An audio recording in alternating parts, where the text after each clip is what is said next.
Cruz.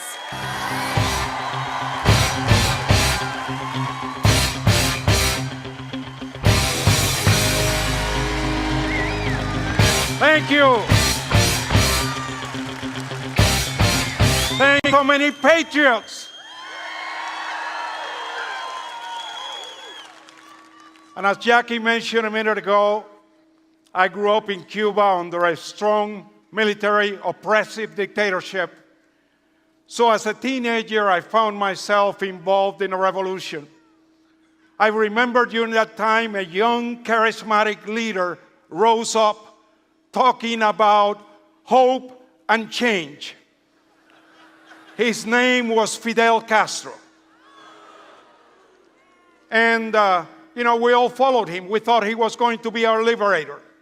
As a result of being involved in the revolution, I was imprisoned, I was tortured, but by the grace of God, I was able to leave Cuba on a student visa and came to the greatest country on the face of the earth.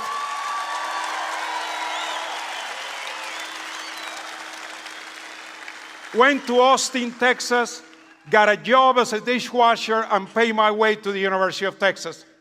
And then in 1959, when Castro took over, I went back to Cuba. And I got the shock of my life. That same man that had been talking before about hope and change now was talking about how the rich were evil, about how they oppressed the people, and about the need to redistribute the wealth. He began attacking the press, curtail freedom of the press, attacking religion, confiscating property. Then he began instituting socialized medicine and imposing wage and price controls, basically reducing everybody's salary to a least common denominator. As a result, productivity was destroyed, free enterprise was destroyed. To give you an idea, today in Cuba, the average salary is $14 a month. $14 a month. I remember during that time, also, he mandated that all public schools had to teach Marxist ideology. My mother was a 6th grade elementary school teacher. She refused to do so, and she was fired for it. And she said, I would rather suffer the consequences that poison the minds of children with communist indoctrination.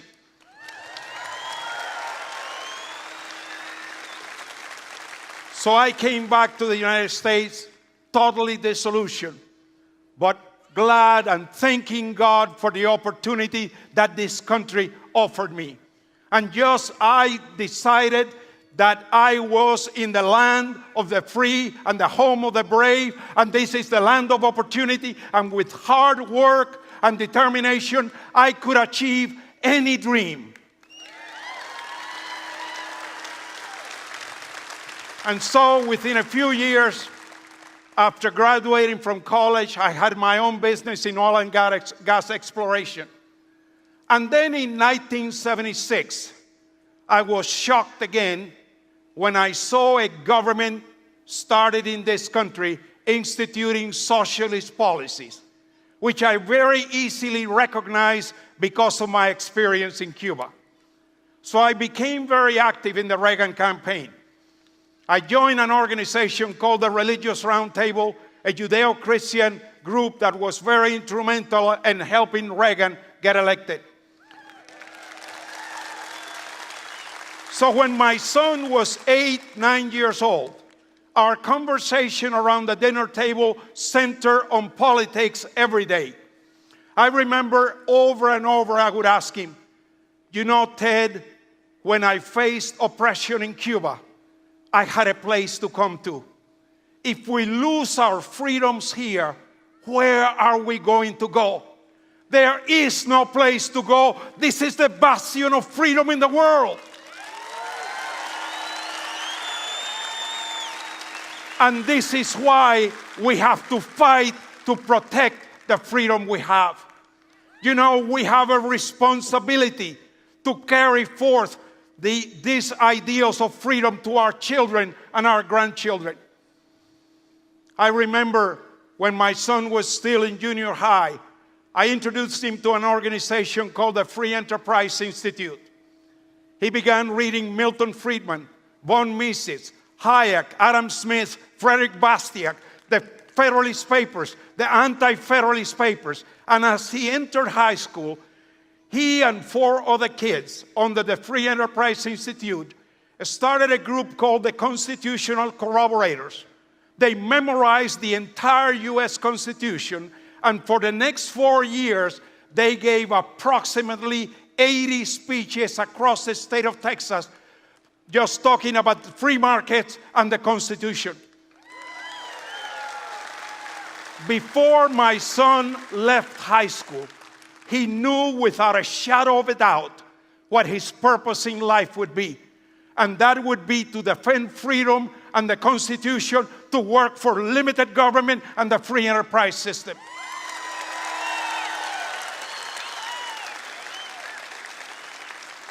But you know, as we see what's happening today in this country, perhaps some of us could get this solution. I think the most ominous words I've ever heard was in the last 2 State of the Union addresses, when our president said, if Congress does not act, I will act unilaterally. Not much different than that or bearded friend that I left behind in Cuba, governing by decree, by executive order, just like a dictator like Fidel Castro.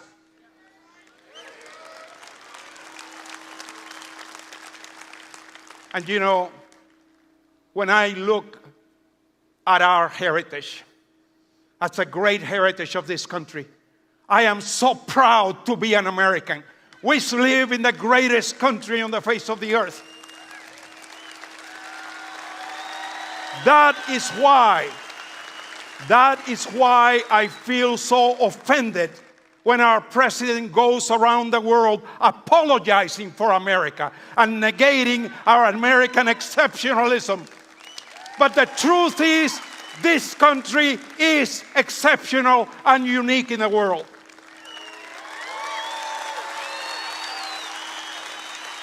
You know, I feel that without a shadow of a doubt, outside of the Bible, the greatest 2 documents that have ever been penned are the Constitution of the United States and the Declaration of Independence.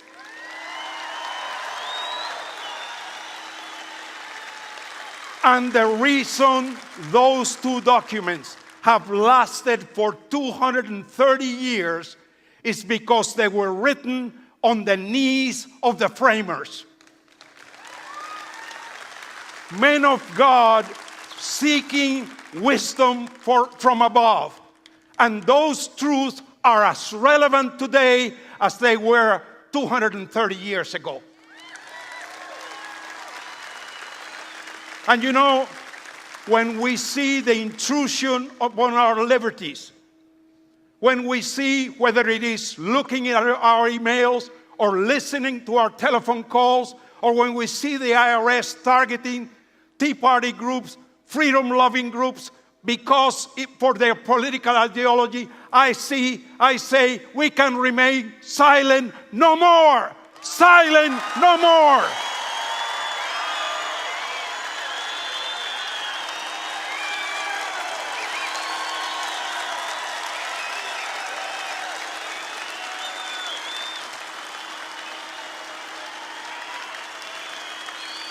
I praise God. I praise God for men like Glenn Beck and Matt Kibbe, who are not afraid to speak the truth, who are like modern John the Baptist, crying out in the wilderness. And I say, thank you, Glenn. Thank you, Matt. You are making a huge difference in the world. You are great patriots.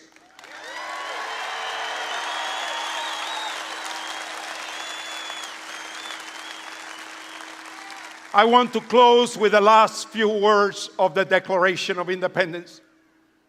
when those patriots said, relying upon the promise of divine providence, we mutually pledged to each other our lives, our fortunes, and our sacred honor. You know, they can take our lives away, and our lives, the quality of our lives is being deteriorated day by day. Our fortunes, let me tell you, this administration has both their hands in our pockets. And they're trying to take every hard-earned dollar that you make to hand it out to others to buy votes. But I'll tell you that one thing that they cannot take is our honor. That they cannot take. And I challenge you today, together with me, to make a commitment, to pledge mutually to each other our lives, our fortunes, and our sacred honor to restore this country to that shining city on a hill that Ronald Reagan talked about. If all of us does that, we are going to take this country back. God bless you. God bless America. Thank you. God bless you. Bless you.